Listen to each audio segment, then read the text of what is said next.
เหตุการณ์ชายจีนฆ่าสาวสองที่เมืองพัทยาในประเทศไทยแล้วมีการควักอวัยวะออกมานอกร่างกายกลายเป็นข่าวสะเทือนขวัญสังคมยิ่งในราวของเฮาในปัจจุบันมีข่าวเกี่ยวกับแก๊งลักเด็กน้อยเพื่อฆ่าอวัยวะเหตุให้สังคมยิ่งตื่นตระหนก Time to share D+ ผลิตภัณฑ์ปกป้องตับจากเครื่องดื่มแอลกอฮอล์สวัสดีท่านผู้ชมกลับมาพบกับรายการทำทูแสสำหรับท่านใดที่ว่าอยากพลาดข่าวสารประเทศลาวอย่าลืมกดติดตามช่องของเฮาไว้และสำหรับหัวข้อที่เฮาอยากจะนำเสนอในมื้อนี้ก็คือเกี่ยวข้องกับเรื่องของข่าวที่ว่าเกิดขึ้นในประเทศไทยก็คือมีผู้ชายจีนเนาะก็คือฆ่าสาวสองที่เมืองพัทยาของประเทศไทยซึ่งเป็นข่าวที่หลายคนได้ติดตามในช่วงนี้เพราะว่าทุกช่องข่าวนำเสนอข่าวนี้เนาะบ่ว่าจะเป็นออนไลน์หรือว่าโทรทัศน์นำเสนอทั้งหมดเนาะเหตุการณ์นี้มันเกิดขึ้นในวันที่26เมษายนปี2025ที่ผ่านมาเนาะที่ห้องพักรายวันแห่งหนึ่งในเมืองพัทยาประเทศไทย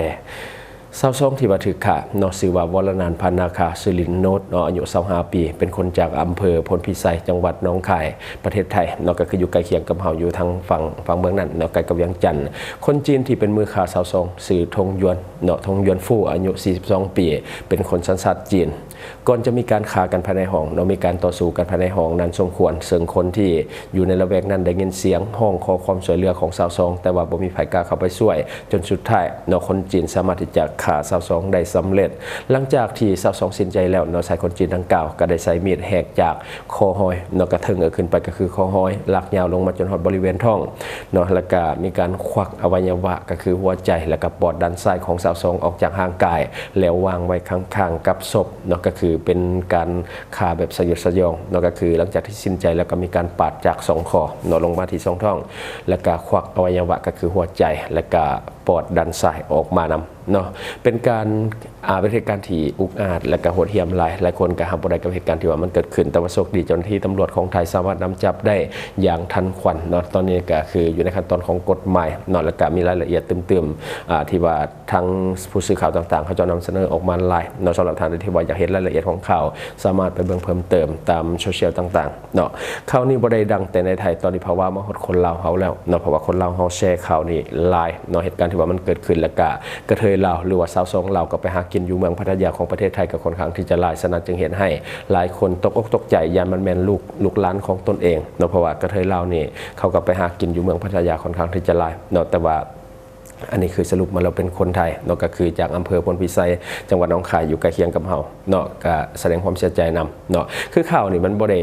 ดังเฉพาะแต่ในไทยเนาะมันดังมาอยู่ลาวเพราะว่าคนลาวเขาก็เสพสื่อโซเชียลของไทยค่อนข้างที่จะหลายหลังๆมานี่ก็แชร์กันหลักเด็กน้อยแม่นมีข่าวออกมาเรื่อยๆเนาะในสังคมลาวเฮาทั้งข่าวเท็จทั้งข่าวปลอมมีการแชร์ออกมาอย่างต่อเนื่องว่ามีการลักเด็กน้อยแก๊งลักเด็กน้อยฮอดบ้านนั้นเมืองนี้แขวงนี้เนาะอันนี้ออกมาอยู่เรื่อยๆและยิ่งเพิ่มความกังวลให้กับคนลาวเนาะเพราะว่าเห็นข่าวแบบนี้ยิ่งเป็นคนจีนเป็นผู้กระทำเนาะไปฆ่าแล้วควักอวัยวะเห็นให้คนลาวเห็นตื่นตระหนกเพราะว่าข่าวการลักเด็กน้อยแก๊งกันลักเด็กน้อยนี่มันอยู่ในลาวเฮาหลายในปัจจุบันก็ยังมีการแชร์ข่าวดังกล่าวอยู่เนาะหลังจากที่ว่าเห็นข่าวยิ่งเนาะตื่นตระหนกตกใจกันไปตื่นเนาะตอนนี้ทุกคนติดตามข่าวสารเนาะอย่างใกล้ชิดเพราะว่าอยากรู้ความคืบหน้าว่าเราที่คนจีนนะ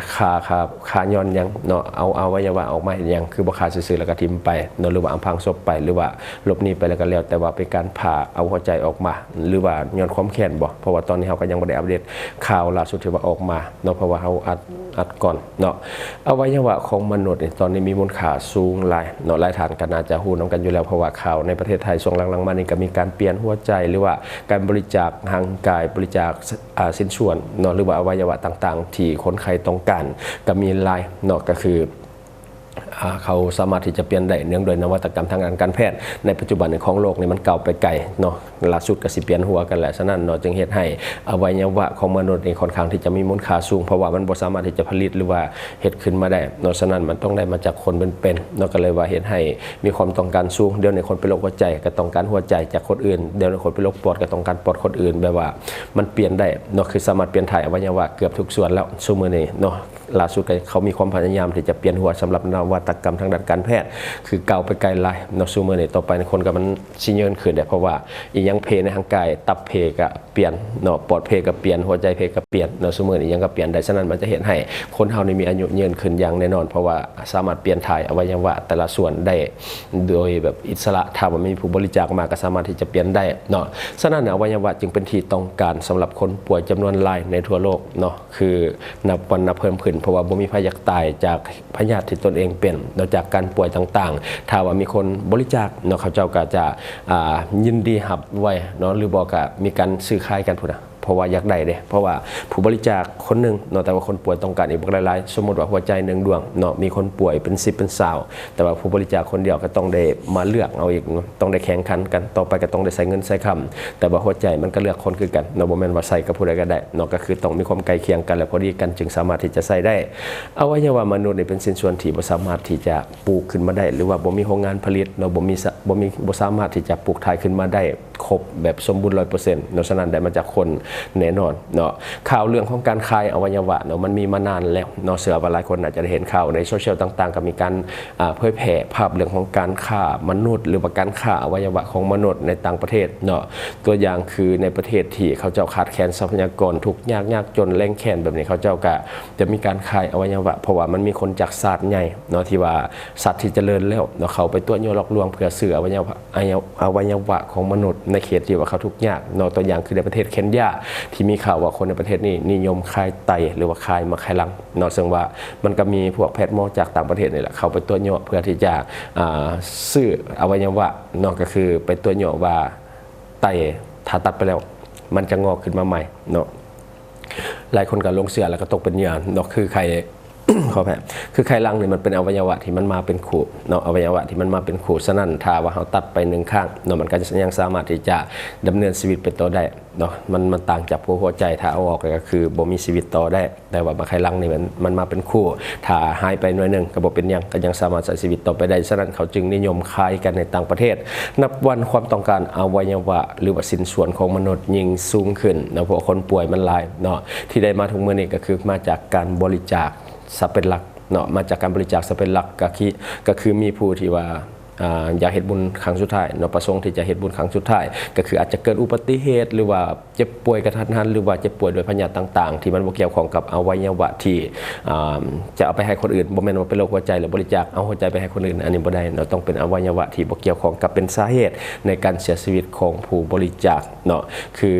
นี่แหละที่มาส่วนใหญ่ก็จะได้มาจากอันนี้แหละก็คือการบริจาคเนาะสิ่งที่น่ากังวลในอนาคตที่มันจะเกิดขึ้นอย่างแน่นอนก็คือการฆ่าอวัยวะของมนุษย์แบบเป็นธุรกิจเนาะอันนี้ก็คือเป็นสิ่งที่กังวลที่มันจะเกิดขึ้นอย่างแน่นอนอยู่แล้วมันหลีกเลี่ยงไม่ได้เนาะเมื่อการบริจาคอวัยวะมันบ่เพียงพอกับความต้องการตัวจริงคนที่เจ็บป่วยมันหลายขึ้นแต่ว่าคนบริจาคมัน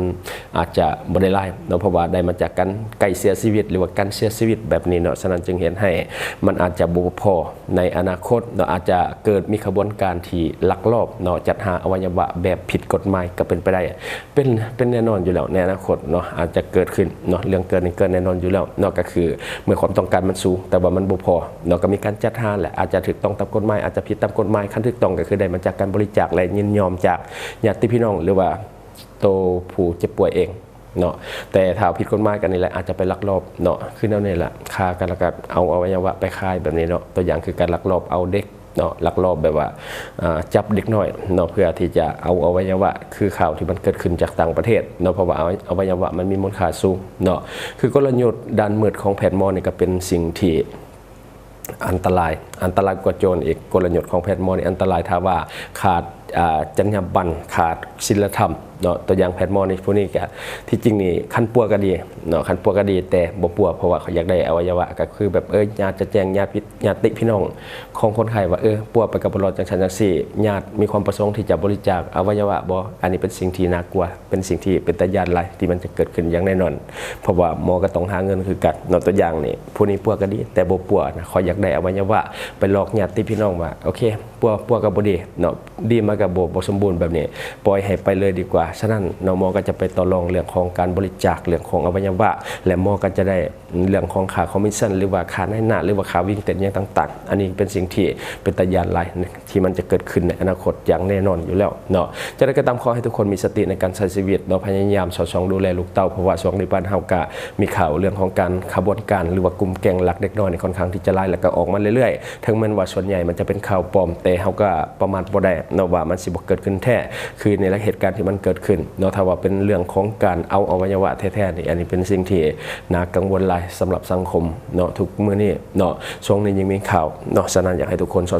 ดส่องดูแลลูกเต้าของท่านไว้ให้ดีเนาะถ้าว่ามันเกิดหยังมาแล้วจะเสียใจถ้าหากว่าเฮานี่ละเลยเนาะอันนี้ก็คือสิ่งที่เราอยากจะนำเสนอในมื้อนี้หวังว่าท่านจะได้รับสาระดีๆสำหรับท่านที่ว่าเบิ่งรายการเราอยู่คิดเห็นจะได้กับสิ่งที่ว่าเรานำเสนอไปก็อย่าลืมฝากไว้ภายใต้คอมเมนต์ของเราและข้าพเจ้าจะเข้าไปอ่านด้วยตนเองและก็ขอฝากสำหรับท่านใดที่ว่ามักดื่มเนาะพวกแอลกอฮอล์ต่างๆเฮาฮู้อยู่แล้วเรื่องของแอลกอฮอล์ก็คือตัวฤทธิ์แอลกอฮอล์นี่จะทำลายเซลล์ตับโดยกงฉะนั้นเราอยากให้ทุกท่านปกป้องตับของท่านไว้ก่อนด้วยผลิตภัณฑ์ D+ ของเราตัวนี้นอกจากปกป้องตับแล้วยังสามารถแก้อาการเมาค้างได้ดีท่านใดที่ว่าดื่มกลางคืนตื่นเช้ามายังเมาค้างอย่าลืมกินตัวนี้ใส่1 ซองก่อนที่จะไปเฮ็ดเวียกช่วยได้ดีนอกแก่อาการเมาค้างและข้อฝากในปัจจุบันเงินกีบอย่างอ่อนค่าอยากให้ทุกคนช่วยกันพยุงค่าเงินกีบให้กลับมาแข็งค่าดังเดิมและก็อย่าลืมส่งเสริมสินค้าที่เป็นของคนลาวที่ผลิตภายในลาวเพื่อลดผ่อนการนำเข้าสินค้าที่ประจำเป็นจากต่างประเทศและสำหรับท่านที่ว่าเบิ่งรายการเฮาอยู่ถ้าคิดว่ารายการของเฮามีสาระหรือว่ามีประโยชน์อยากส่งเสริมอยากซัพพอร์ตอยากจะให้กำลังใจทีมงานของพวกเฮาก็อย่าลืมกดติดตามช่องเพราะว่าการกดติดตามช่องถือเป็นช่องทางเดียวที่จะเฮ็ดให้ทีมงานของเฮามีรายได้และก็มีกำลังใจในการผลิตคอนเทนต์ดีๆแบบนี้ให้ท่านได้ชมเรื่อยๆอย่าลืมให้กำลังใจทีมงานของพวกเฮาโดยการกดติดตามช่องขอขอบใจD+ ผลิตภัณฑ์ปกป้องตับจากฤทธิ์แอลกอฮอล์และเชื้อพยาธิจากอาหารดิบเหมาะสำหรับผู้ที่ดื่มเหล้าดื่มเบียร์หนักๆและกินอาหารดิบเป็นประจำแน่นอนทั้ง2อย่างทำลายตับโดยกงถ้าท่านเปลี่ยนพฤติกรรมเสี่ยงของท่านบ่ได้อย่าลืมปกป้องตับของท่านด้วยผลิตภัณฑ์ D+ ของเฮา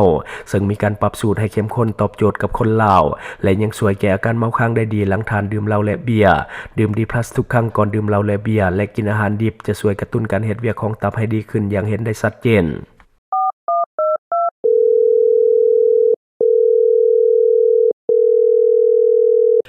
สนใจโฆษณาประชาสัมพันธ์ธุรกิจและผลิตภัณฑ์ของท่านผ่านรายการของเฮาสนใจติดต่อตามข้อมูลที่ขึ้นหน้าจอในปัจจุบันได้เลย